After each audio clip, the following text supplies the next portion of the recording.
Another trinomial that has a pattern to it, besides the perfect square trinomial, is the difference of two squares. If you look at the word difference, that means subtraction. Two squares means that you're going to have two perfect squares.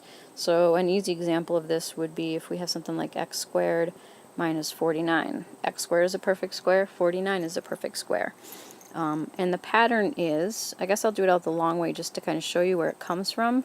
We could also rewrite this like this: x squared plus 0x minus 49. And we would go through factoring a trinomial, just like I explained in my other video. What times what gives us 49? Well, we have 49 and 1, and 7 times 7. This minus sign says which of these pairs, or asks us which of these pairs subtracts to give us 0. And that's obviously going to be 7 and 7, because 7 minus 7 gives us 0.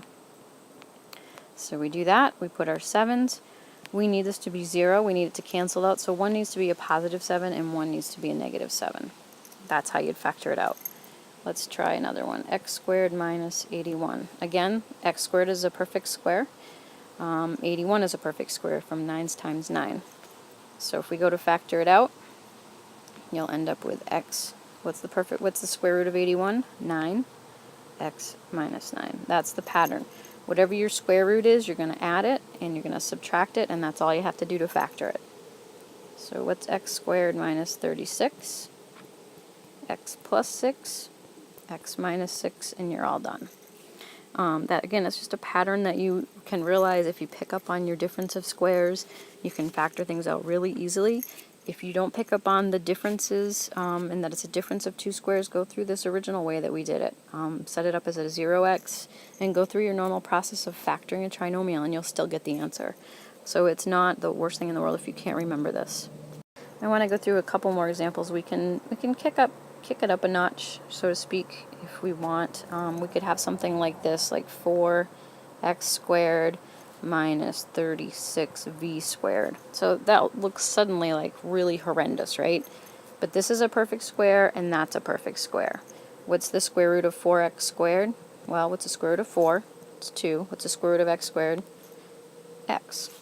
Same thing with this. What's the square root of 36v squared? Well, what's the square root of 36? It's 6. What's the square root of v squared? V.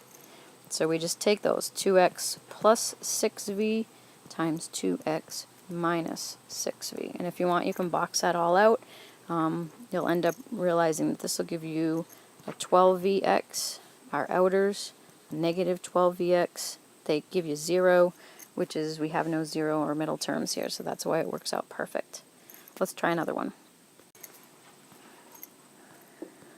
Scoot that out of the way. Let's say that we have 16m squared minus 121c squared. Again, are they both perfect squares? Yep. The square root of 16 is 4. Square root of 121 is 11. Good. So what we need to do now is set up our double parentheses. It's going to be 4m and 4m. We'll have 11c and 11c. One's going to be plus, one's going to be minus. Doesn't really matter which one's plus and which one's minus as long as you have one of each. Alright, if you need some more help or clarification on this, that's fine.